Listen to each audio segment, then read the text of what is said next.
This is a podcast for spiritual downloads, star seeds, light workers, and authenticity. Spiritual awareness is advised.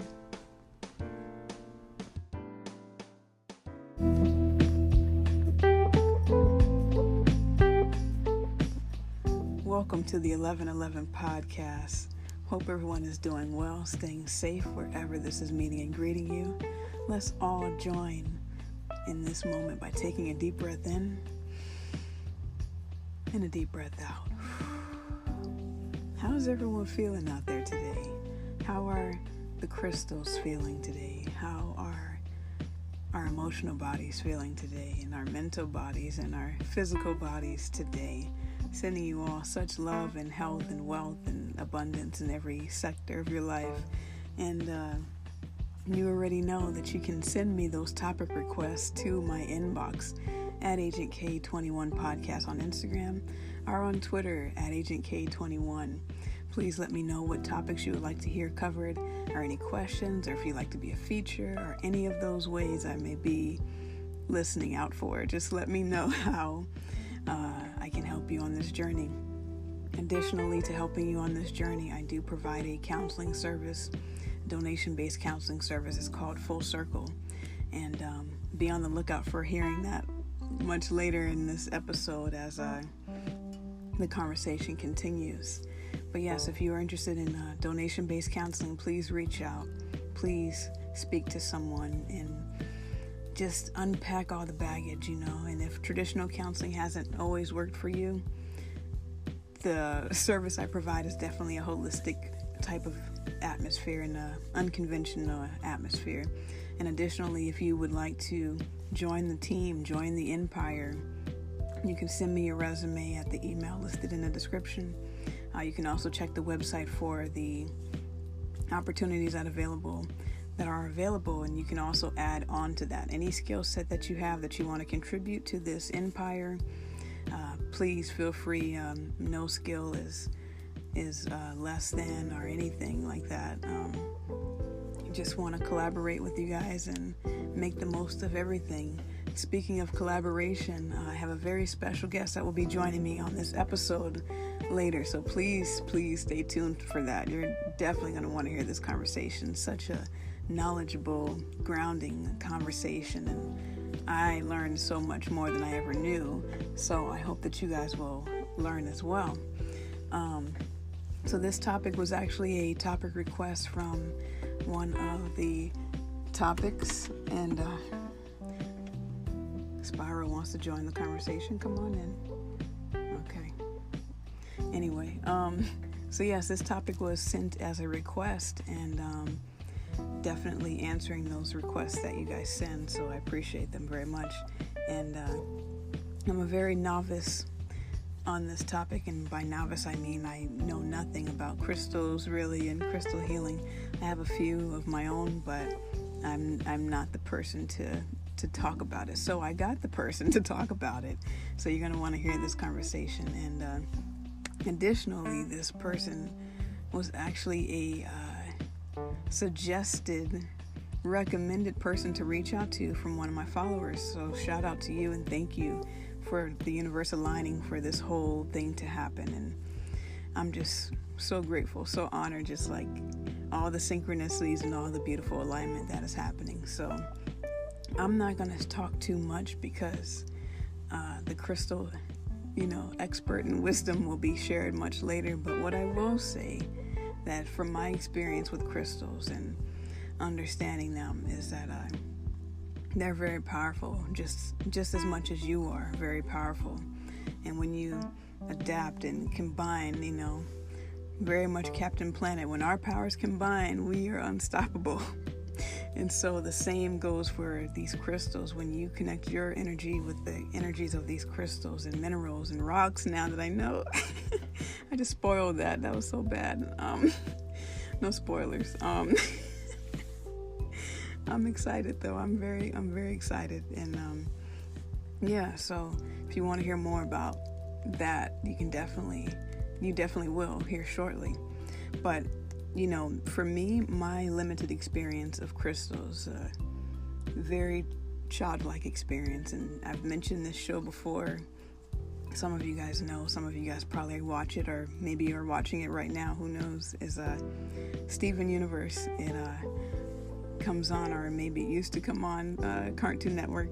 I don't know, I don't have cable, but it is a Cartoon Network show called Steven Universe, and if you haven't seen it, I recommend watching it. I feel so at home when I watch it. I definitely connect to, some of the characters there, and so there's some interesting things that I've learned just from the show, and that I'll share here is that some of the downloads I get from the show that I didn't even realize. Of course, I kind of felt like there's some truth here because it's being shown in a very like innocent type of way. So I kind of felt like there's truth here. But one thing I learned about crystals through Steven Universe is that crystals can be cracked, crystals can heal, and crystals can be corrupted. And I'm gonna try not to spoil the show or spoil any more of this episode, but just learning about that is so interesting. Just that everything is affected, like nothing escapes the duality of this world. Not the animals, not the plants, not even the crystals, not even the earth itself.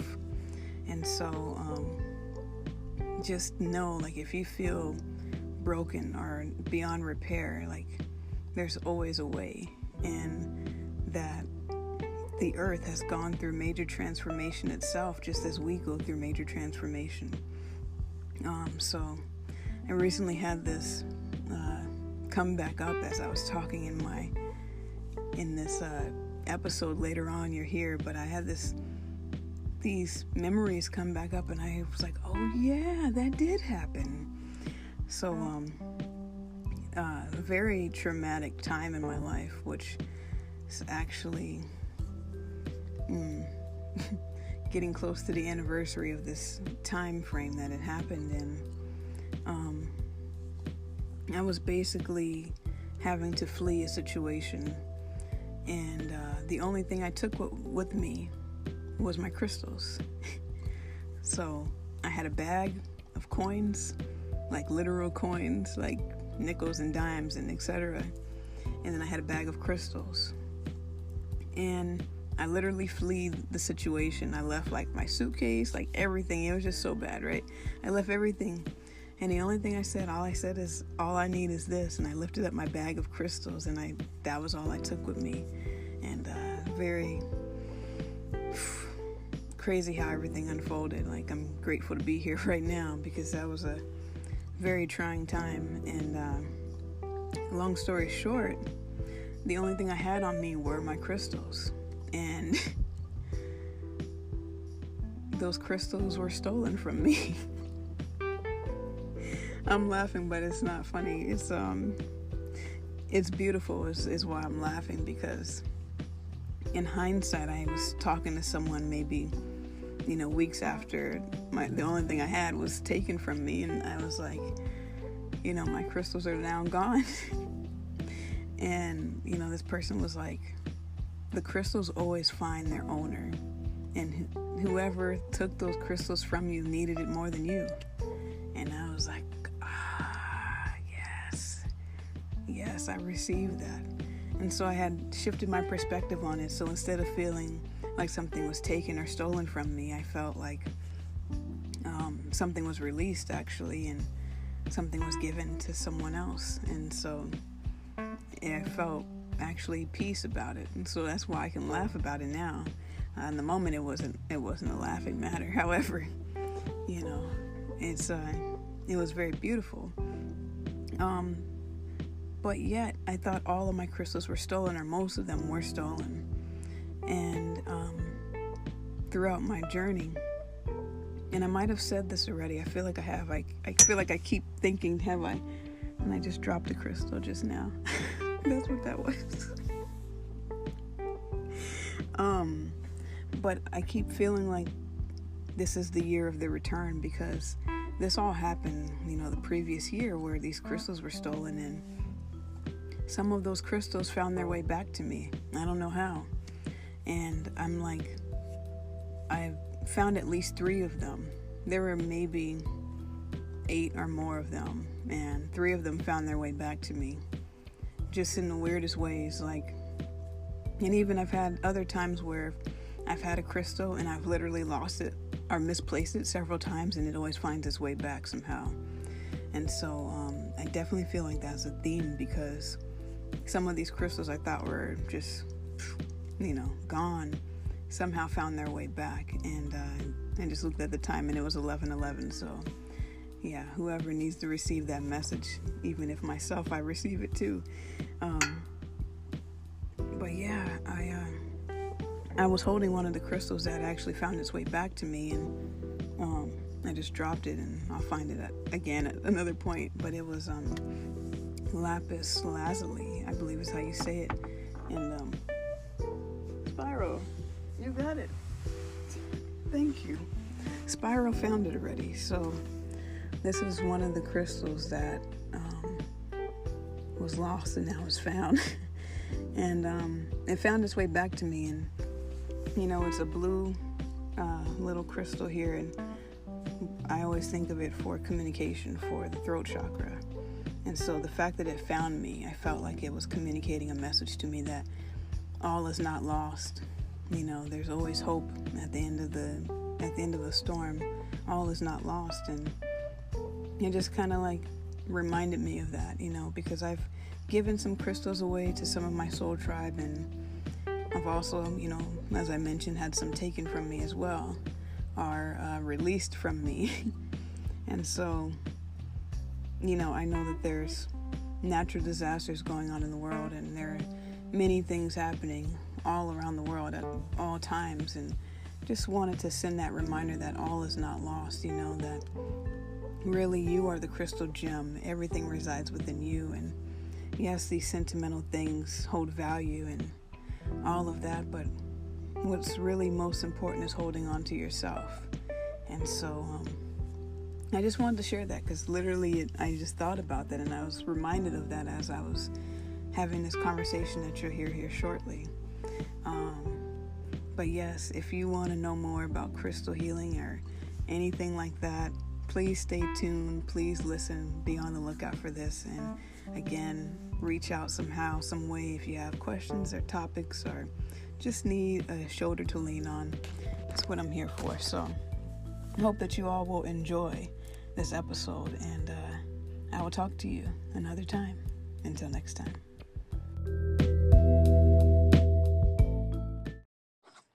Welcome back to the 11:11 podcast.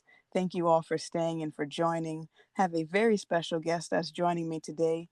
As always, I'm going to let your energy introduce yourself, so please share any information you would like for us to know. Well, thank you. My name is Lisa Davis, and I have a crystal shop called the Lemurian Rose, and that is like my third or fourth major career in my life. I keep reinventing myself, and I have found my true love and true calling, and all of my other careers fed into this so beautifully. So yes, and it took my life full circle all the way back from when I was just 5 years old, and my favorite thing to do was sit by the driveway and go through the rocks that were in the flower beds, and that was my idea of a really good time. Yes, absolutely. Yes, and there we go. My screen just went to sleep. Oh, I don't know if you lost video or not. Are no, you it good? was good on Okay. this end. Yeah, Okay, I'll just mouse around a little absolutely. bit here. Yes, that's wonderful. I love that this has been a childhood dream that has now come true.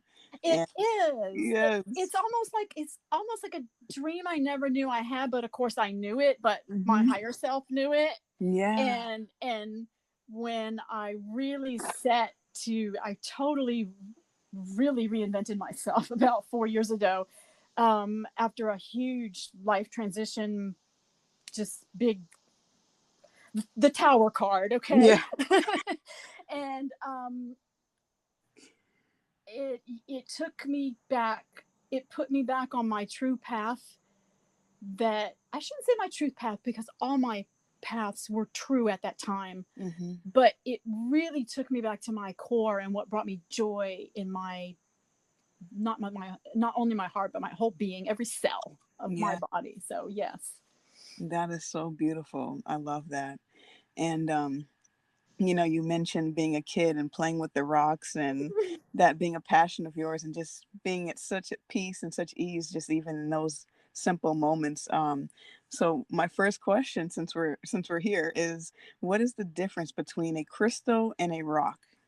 That's a great question. And most people use those terms really interchangeably. Hmm. And there's actually three different classifications. There's, well, probably more, but there's crystals and minerals and rocks. And they all have different meanings. And if you're talking to a geologist, the crystal rock mineral police might come and get you. uh, but um, it's probably better to start with a mineral and go from there. So Hmm. a mineral is classically defined as an inorganic substance, um, with a distinct molecular formation, with a distinct molecular structure. A rock is a combination of two or more minerals. So anything you Mm. pick up, if it's got more than one thing on it, that's a rock. Now, the rock may or may not have a crystalline structure to it, but it's a combination of two or more minerals. What makes a crystal is its molecular structure. So, and usually when people think crystal, they're thinking quartz. But there's many things that are crystals. Just because something is a crystal doesn't mean it's a mineral. But Mm. by definition, if it's a mineral, it has to be a crystal because it has to have an organized structure. Hmm. So what defines a crystal is a distinctly organized crystal lattice structure at a molecular level. Um, as opposed to, as an example, obsidian. All right, that's volcanic glass. It's naturally formed in the earth, so it counts as a mineral. If it's man made, it doesn't count as a mineral. It has to be inorganic and naturally formed.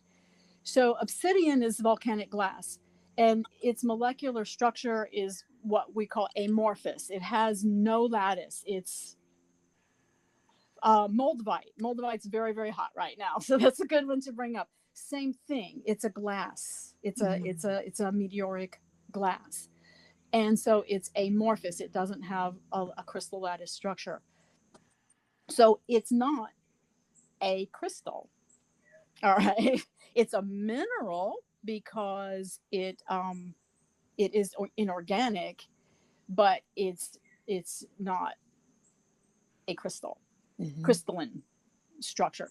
One of the reasons when you work with moldavite, for example, that it's really important, at least for me, to pair it with something. I usually will pair it with smoky quartz because not only do I have the structural benefit of the crystalline structure, I also have the grounding and centering benefit of the smoky. And so you can take a trip, never leave the farm kind of thing. But you have a much more grounded experience, and you don't have that. Some If you're very sensitive, you can just blow your crown chakra, without Mm. properly. So the structure of a crystal molecularly has a huge influence on how it behaves when you work with it, and how it uh, manifests in the world, as far as what it looks like and what it does to the mineral components. Hmm. Wow, that's fascinating because I never knew all of that. The three distinctions and the way Mm-hmm. that they are comprised and created and formed. Now, something you mentioned is having a man-made crystal. Mm-hmm. So, can you explain more about that? I can. That's really a fascinating topic. Um, and I first learned about the properties when I was researching Marcel Vogel's work. he has passed away several years ago, but Marcel was a research scientist for IBM. He is responsible for inventing like the floppy disk. I mean, Marcel knows about crystals, and fascinating man, whole other topic. But Marcel Vocal was very, very interested in getting pure quartz for his work. And when lab created quartz became like Silicon Valley, is where he's at, and he was able to access large amounts of high quality lab created quartz, which is absolutely pure. No veils, no gas bubbles, no irregularities, nothing. He bought quite a bit, and he ended up not being able to use it because being lab created, man-made, chemically, it's quartz, okay? But molecularly, it has the crystal lattice, but a naturally grown crystal has a crystal lattice with very slight irregularities in it. Very slight, like looking at a tree, it's a fractal, but there's very slight, whereas the man-made crystal lattice is very precise. There's no empty holes. Scientists call them imperfections the empty holes in a natural crystal. I can't go there.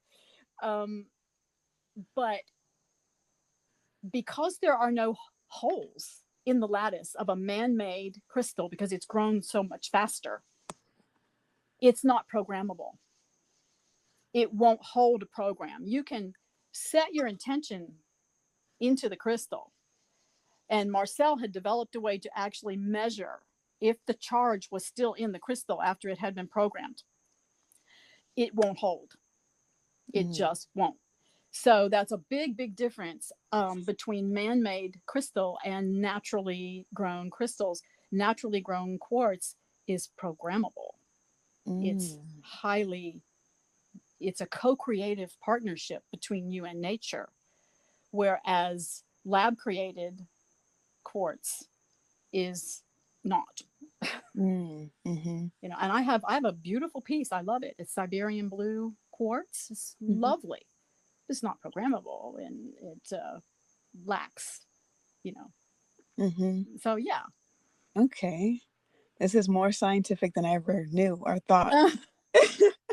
So when you say it's not programmable, like how would you put a program? What exactly does that mean to program a crystal? That's another great question. One of the beauties of one of the properties of quartz, just by its nature, is it absorbs energy from its surroundings. Okay. So as a conscious being, when you put your conscious focused intention, all right, the power of your thought combined with the love in your heart, big difference, you're filling in those little holes in the natural matrix you're with your energy. And that's programmable. It's got these little pockets. It's meant to work with you. It's born to work with you. And so you set your intention. Some people will blow their intention in. Some people will hold and focus, hold to the heart, sometimes hold to the third eye, whatever you're drawn to in the moment is kind of my mantra there. And the crystal will lead you. If you're well bonded, you'll get intuitive hits. You'll get a working partnership going. But with a man-made crystal, you can put your intention in there, and it will register, but it won't hold. Okay. Which is why we clear our crystals. All right, because if they've been out and about, or we've come home in a really bad mood, when you've worked with them a while, they tend to get very steady and they don't pick up as easily. It's like keeping your house clean all the time. It doesn't tend to just crash unless you have a real big party, but by their nature, they absorb from their surroundings. So you need to dust them off and cleanse them as well, because it's what they do. Yes. Yes, that makes a lot of sense. So it's Yeah. Hmm. basically co-creating with the energy of the crystals, putting your own energy, infusing that with the crystals. Absolutely. It's a dance. Yeah. It's a asking permission and a Mm-hmm. give and take dance. Mm-hmm. No lie, are you the crystal to help me today? Are you the for my highest good? Are you the one I should work with? Yes, no, yes, great. Yeah, Set my intention XYZ. exactly. Okay. And then you also mentioned cleansing them. Mhm. And so how do you properly cleanse your crystals? There's about a million and one ways, Okay. and some ways are more effective than others, depending on what is in the crystal. um, for example, if you're just going to give your house, if your house is just a little dusty, an all-purpose little wipe and maybe a little essential oil freshen things up is good. But if you've had a major flood and you're full of mud and you've got mold growing on the walls, you're going to need some bleach. Okay. So, um, so that, and crystals are the same way. You typically, what we'll get probably, I would say 80% of lower vibrations that are out there are there, I would say really common methods, like running them under, if you can, natural water, a natural water source. If not, under a tap works very well. You do need to use your intention, especially if you're using under a tap, because the water doesn't have the same properties as, which water is a liquid crystal. So, but Mhm. running water is good. Salt is very good, but you need to use a lot of caution with salt. It can totally wreck uh, a lot of crystals that aren't hard like quartz. It can wreck a wand if it gets into the any nooks and crannies because of the water absorption. But a short amount of time on salt is really helpful. And something super important, there's a difference between cleansing and charging. So you might buy a cell phone and delete all the old data, but if you don't charge it up, you still can't use it effectively. So when you get a crystal, you need to delete the old data. Mine go out clear, thank you very much. But depending on where you buy it from, you need to delete the old data, Mhm. and then you need to charge it. So clear it under running water, clear it with your intention. If you do Reiki, that can be a lovely set your intention to clear with white light. Power breath is a wonderful way to clear a crystal. Um, I let's see what I'm wearing. I can't reach it. Um, I would take the crystal, hold it in my hand, set my intention, good strong breath, Mhm. and you can, in your mind's eye, see dust blowing out or whatever. Yeah. And after you've done that, then you might charge it a little bit in the sun if it's safe in the sun, under the moon, under the stars, Mhm. flower essences, Mm. those type of things. Yeah. Similar to when you cleanse with herbs, you cleanse with um, you cleanse with sage. You invite in the positivity with sweetgrass. Mm. You know, that kind of two-step process. Mhm. Okay, well, thank you for that because I was already thinking like, is there a difference between cleansing and charging? And I love the And there analogy. is, yes. Yeah. And sage and smoke is a wonderful way to cleanse your Mm. crystals too.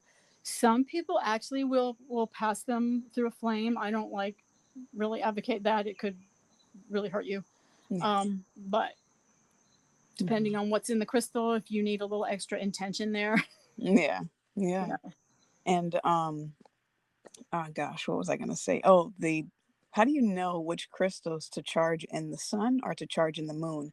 And can they be affected if they're charged incorrectly? Like if it's supposed to be in the moon and you do it in the sun. I don't know that there's an incorrect. Okay. You will really be, when you're bonded, when you have a clear, awake crystal, there is a bond that happens, and you'd be surprised at the ideas that pop into your head on how to work with it, because it's telling you.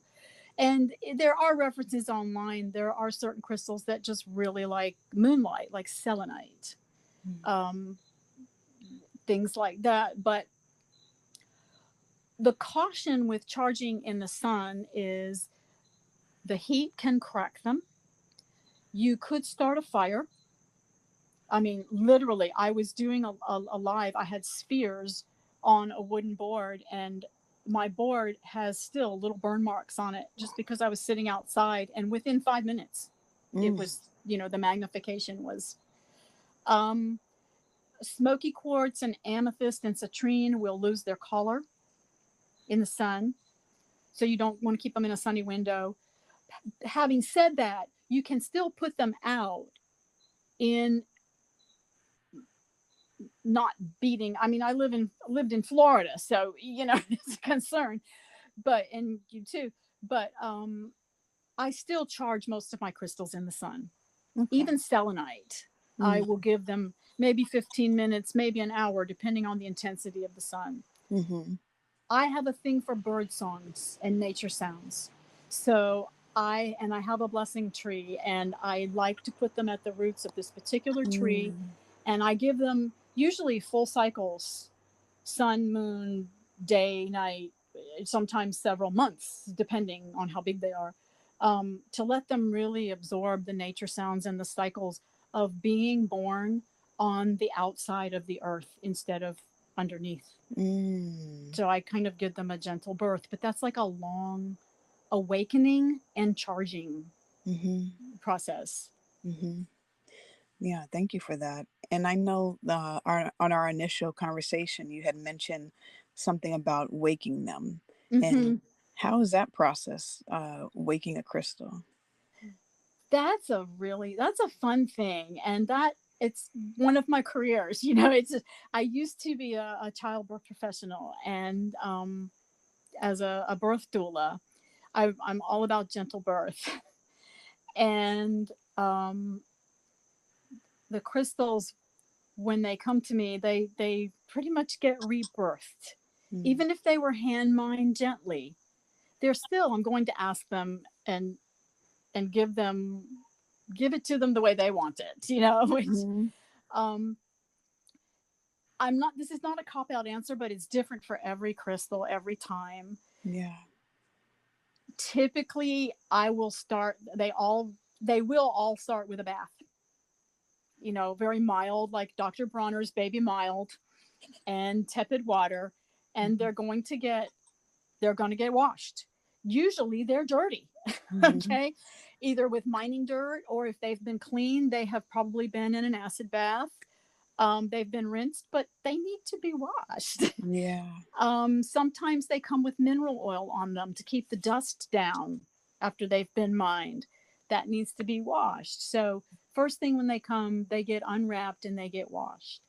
Then I just follow my guidance as far as their midwifing cycle to wake them up.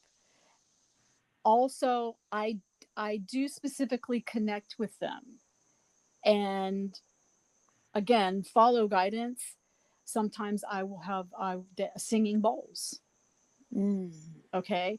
Sometimes they want sound. Sometimes they want music. Sometimes they need several cycles. Big crystals take longer, and they need several cycles, sun and moon and under the blessing tree. And, you wake up one morning and it's like, I think I'm going to go out and sing to my crystals, or I think I'm going to go, I want to burn Palo Santo out under the blessing tree today. Well, guess what? They're telling you, we would like they this. Want to too, right? We would like this. Will you please come give us this? Because I'm their legs, Yeah. But it is a guided process. And then there comes a time when they're ready. And if I don't know, I'll ask, and I will muscle test or dowse. Yeah. To see for sure if they're ready to meet their people. Usually what will happen is people will start asking. They'll say, there's this crystal that's been haunting me. I dreamed about it. I wonder, and I'm thinking of you. Do you have blah, blah, blah? And the fact is yes, it's under the blessing tree and it's ready to go. And so it's awake and it's calling. It's people, Mm. because it knows who it wants to connect with. Yes. And I say that is the energy hookup has happened. Oh yeah. Mhm. And then I will send a picture and they'll be like, well, yep, that's exactly the one I dreamed of. How much is that crystal? Yeah. Yeah. So it's the difference of having an awake and aware crystal is huge. Mhm. It's huge. And to get the crystal to work with you, you need to ask it, and or program it, or again, recognize that hookup when it happens, Mhm. Yeah. and deepen your bond. Yeah. Mhm. So Yeah. it's flower essences I use. There's so many things that Mhm. I use, and it's a guided thing. And also, you can journey into the crystal Mm. and literally light it up. Meet its light with your light, and boom, Mm. they wake up, they light. You can feel it everywhere. They just light right up. Yeah. So it's a very personal, Yeah. according to your toolbox. Yes. Yes. Understandably. I mean, it's just like you mentioned, the crystal will call out to the owner and the owner will call out to it as well. So it's Yes, it really happens. mhm. It happens a lot, and I live for that. It's just Mm. makes my whole day when somebody says you've got something, and I don't, it looks like this, and when you see it and you think of me, please let me know, because it's Yeah. bothering me. It's calling me. Yep. So, Yeah. And then, also with waking them up and just giving them a gentle birth. mhm. I also know, and you've even mentioned in the previous conversation of trauma happening. Mhm. So Yes. how do you work with crystals that have had trauma, or how do you integrate and help them heal their trauma?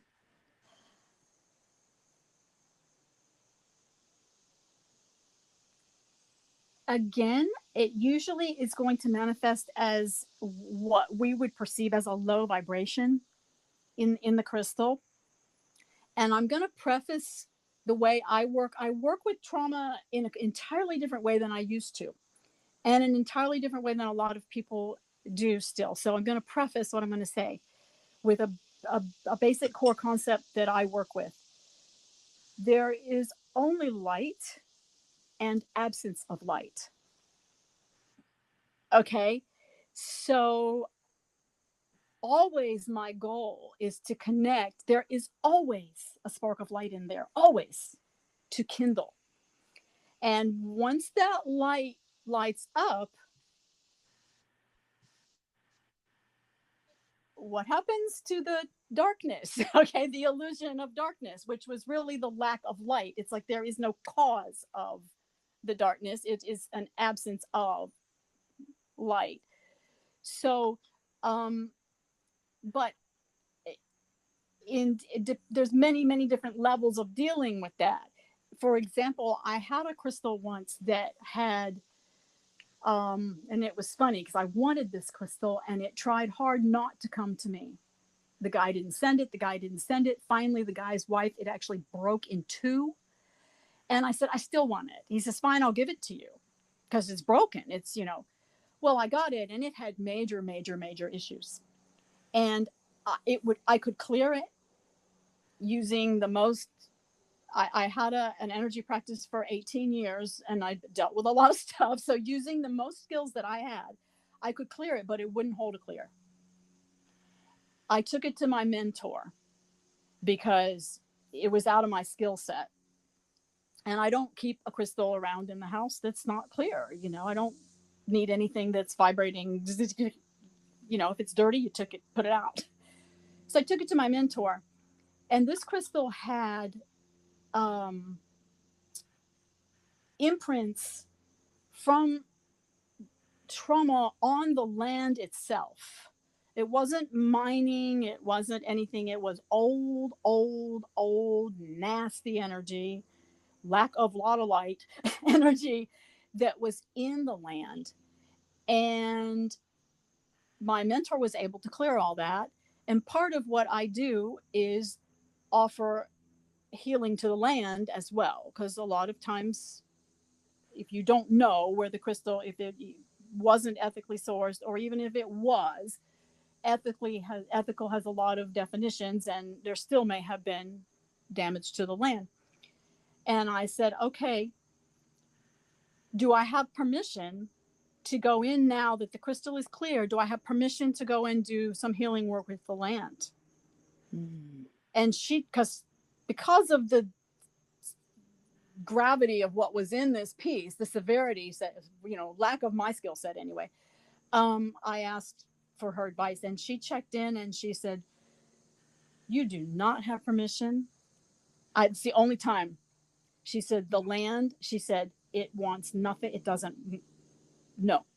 It's like, mind your own business, stay out of it. So the crystal's clear, the land holds on to its stuff, fine. In that case, I was not the right person, right place, right time, and she wasn't either. It was a matter of respect. Yeah. You can choose to heal or not. Mm-hmm. So, but that was probably the most stubborn. There was another one that had some very interesting stuff in it that I did an experiment with, that I left it in salt until literally that crystal was dead. That crystal had no energy. The salt sucked everything out of it.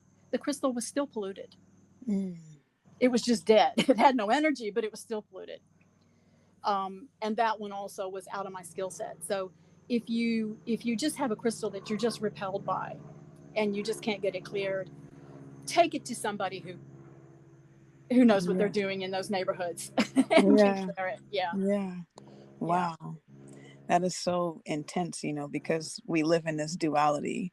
Mm-hmm. And I love that you understand it as light and absence of light. And just everything about your story just now, even respecting the absence of light, not intruding upon it and respecting its wishes. So when it comes to crystals healing us, because like we have the liquid crystal within us as well. Mm-hmm. How do we allow crystals to heal us energetically as well? I would preface that by saying we heal ourselves, which you'll probably agree with, but just for semantics and to be clear, yep. We heal ourselves, and we are the boss. Yeah. We are the boss.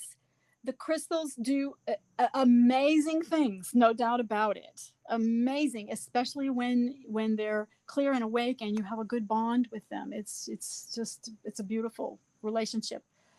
But they're facilitating your natural ability to allow the light that's already there, right? Mm-hmm. To deal with the absence of light. The way, in my experience, crystals work to interact, they interact with your auric field, and because a crystal has a stable crystal lattice that does not change. All right. It can absorb and be programmed, but the structure of the crystal lattice is fixed. So that crystal's natural vibration, when it is clear, awake, and its highest self, it's holding, this band, this band, this band, this band. All right. Colors of the rainbow. It's going to hold red, hold orange, hold, green, for example. That's its true nature. That's its highest self. That's it's being holy. Okay. It's being holy. It's being its whole self. So when we're out of balance with a certain vibrational wavelength that we are not allowing, all right, the light in on that wavelength, the crystal embodies that wavelength unchangingly. So when we carry that on our body, and especially if we consciously connect and ask for the interaction of it with our field, it offers that vibration. It amplifies. Quartz is an amplifier.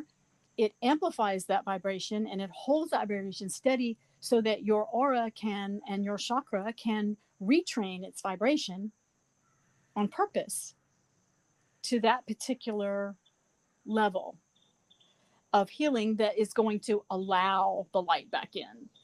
So instead of, I look at it like, instead of what you resist persists, right? Mm-hmm. So instead of resisting a block and pushing on it, we're connecting to that fiber that's already there and we're amplifying it. And pretty soon we're humming along. We're back in balance. Yes. I love that.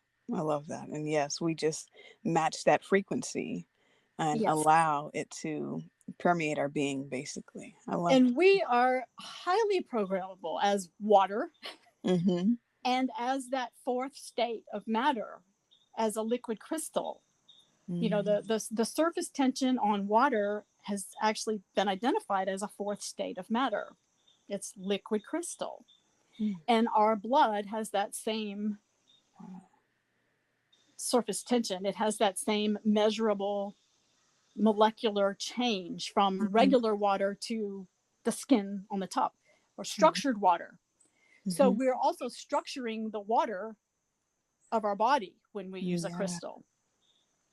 Because we are we're in flux. Mm-hmm. You know, we're easily programmed. You know, you walk by somebody in a bad mood and yeah, it's contagious. Yeah, definitely. Yeah. Mm-hmm. I get that. Wow. And so then, you know, for any like beginners who are trying to find crystals or starting to learn more about them, if you go to like a, you know, metaphysical shop and you're getting crystals, how do you know which one to get? And also, can you tell if they're man-made or if they're, if they're organic? Or Okay, that's a great question. I used to teach a Crystals 101 workshop when I had my practice, and that was one of the things we addressed was, how do you know which one's for you? You walk into a shop and and we played with that. It's a lot of fun. You may just go in and be just drawn, you know, and like you have to have it, and it costs what? But I don't care. You know, if you just can't know and you can't get your head out of the way, one way is to run your fingers through, like if you have a bowl of tumbles, for example, run your fingers through and see which one sticks. You'll feel just that little catch on your finger, and that is an actual energetic bond between the vibration of the crystal and the vibration of you, and that's telling you something. Some people, you can pass your hand over like this and you'll feel a draw, you'll feel a pull, but more magnetic rather than in a little electrical grip. You'll feel a magnetic pull. Both are components of our field and of a crystal's vibrational field. So that's a hookup. If you have a pendulum, and if you use a pendulum, dowse, you know, muscle test if you know how to muscle test. One of the easiest ways, let's say you've got it down between two crystals and you love them both and you're only going to buy one. So just a second.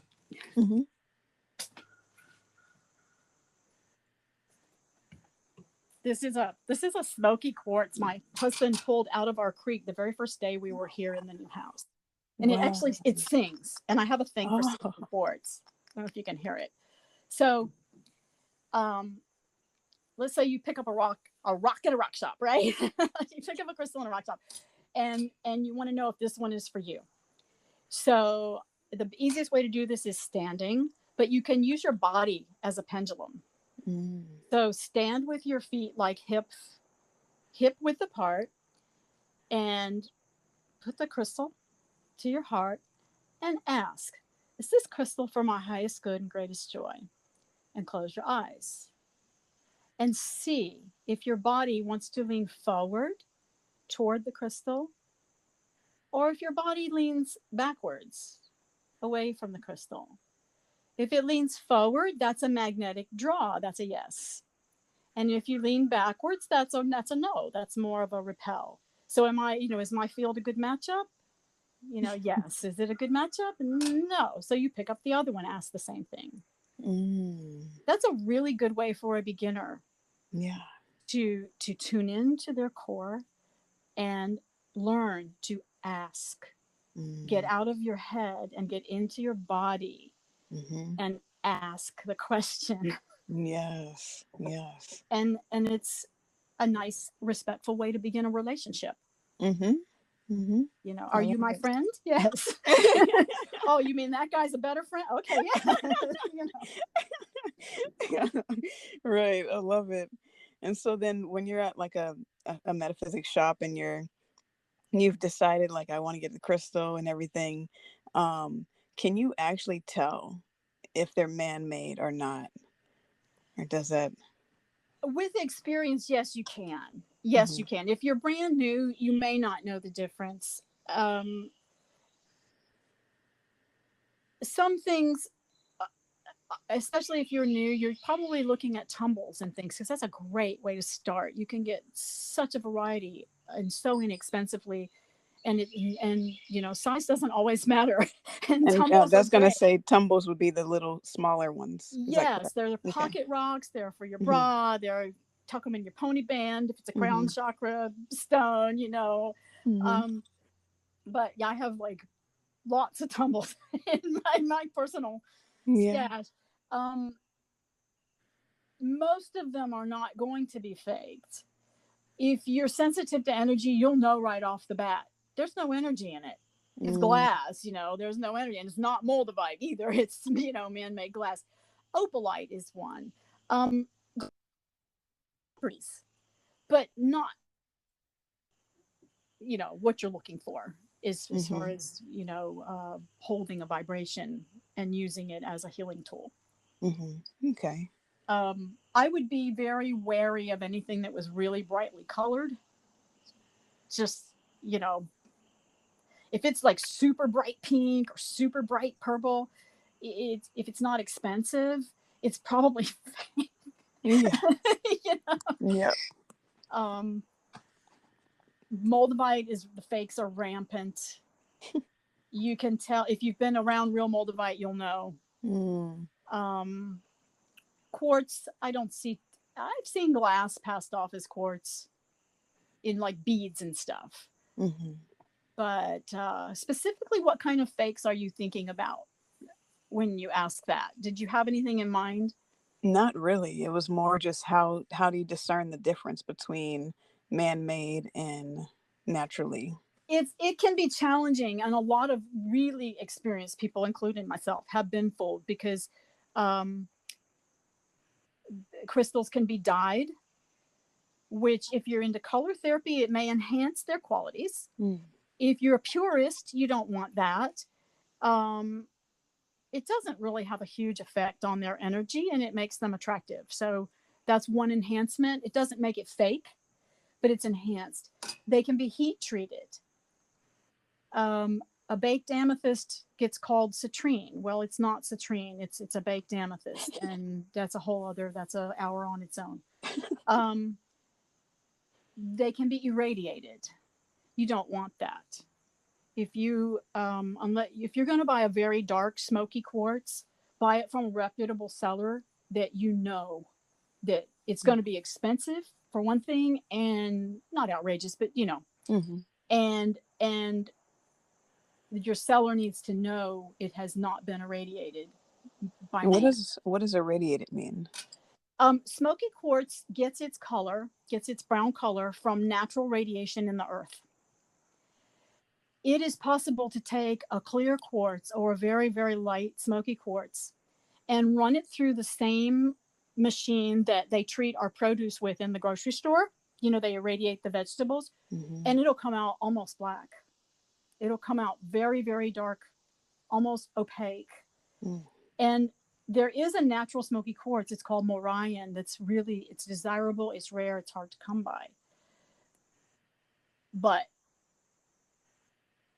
typically, if you see smoky quartz that dark in a shop, walk the other way. It needs more healing. It's not beneficial. It needs help, and it'll take eons, Mm. to help it. So I would steer clear of that kind of thing. Mm-hmm. You Okay. know, Yeah. just know your seller. Mm-hmm. Mm-hmm. And Yeah. having said that, if you buy a crystal in a, in a public metaphysical shop, take that bad bear home and cleanse it, Yeah. because a lot of people have handled it. Mm-hmm. A lot of people have been in and out of the shop. And whether it has negativity or not, it's your new baby. Take it home and clean it. And, Yeah. Yeah. Thank you for that. And do you have any personal favorite crystals of your own? I like Lemurians. Yes, hence your name. Understand. I love them all. Um, but I would really, and then the Lemurians have so much variety within them, but I really Hmm. completely enchanted with all flavors of Mm-hmm. Lemurians, especially singing. I have a real weakness for singing Lemurians and for phantom Lemurians. So I like singing phantom Lemurians. It's Okay. probably pretty high up there. Yeah. And what are some of the properties of Lemurian? Lemurians embody the divine feminine for the most part. Um, Lemurians are a bit different than regular quartz in that a Lemurian is already programmed. You don't program a Lemurian. It's it's already programmed. You connect with it, you wake it up, you activate it. Once it's activated and you're bonded, you're getting downloads. Mm. And okay, and that's the beauty of a Lemurian. That's what you're paying for, is that coding is already in there, and they are just so incredibly awake and aware on so many levels. um Even these, I have some new ones now that they have, you would be tempted to say, a masculine energy, and they are actually Morion. They have Morion phantoms. Mm. um and I still have a hard time actually calling them he. It feels like a very, I mean, as women, we embody a masculine aspect Mm-hmm. of ourselves. We have testosterone, we have, it's that of us. And that instead of the sweet nurturing, it's that passionate creative fire. And that's the vibe I get, from those others more. But I've lost my train of thought. There's such a Sorry. wide variety of programming, a Yeah. wide variety of the feminine, Mm-hmm. Mm-hmm. from Absolutely. a sweet nurturing to a bubbling joy to fiery passion, but it's all in there. And Lemurians connect right into the heart. Mm. If you ever want to know if you've got two pieces of clear quartz and one's Lemurian and you don't know which one, center in and see which one goes and reaches out and touches your heart, and you will know. Yes. Yes. So yeah. Absolutely. And then that brings up another thought for me is the Lemurian crystals connect to the Lemurian star seeds. If you're Yes. familiar with those. Okay. Yes. Well, they kind of connect to everybody, but yes. Yes. Anybody who is open to connect, but yes, I know what you're saying. Mm-hmm. Okay. Yes. Awesome. And I actually had an interesting thought the other day. Just I pondered it, and it'll be fun to see if anybody has feedback. But um, a lot of Lemurians have very beautiful starbrary languages from various star systems. A lot of them have Pleiadian glyphs. The ones from Crystallina in particular, I see a lot of Pleiadian, some Andromeda.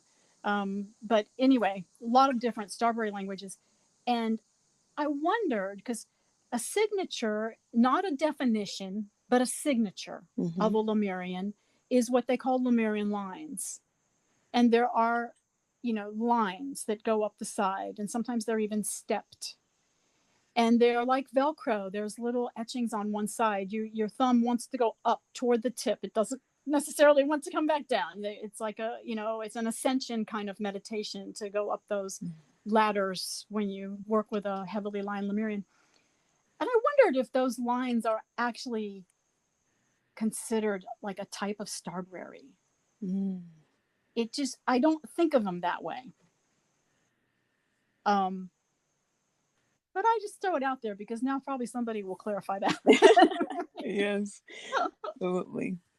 Hope so. And so yes, before we wrap up, is there anything that you haven't said yet that you want to say, or any resources that were helpful for you on your journey that you want to share?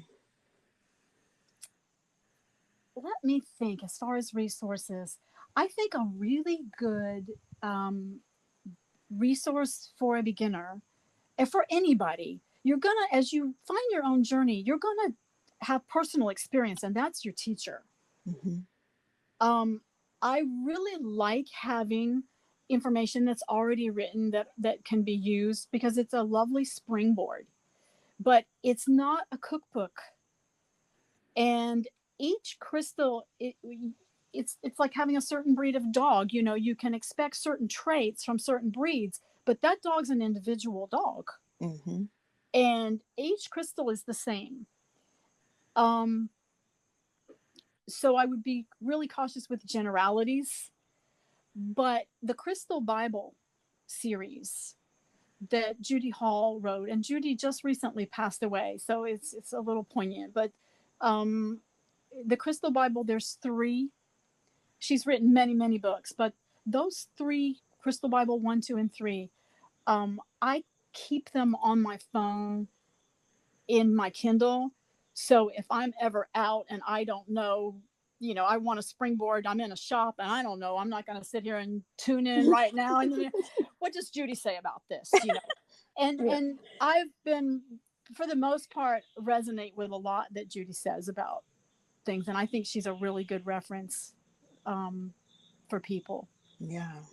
There's a lot of good references, but and Melody is another one. She's also recently passed, but her book, I don't think it's available electronically, and it's very thick and very expensive, and I believe out of print.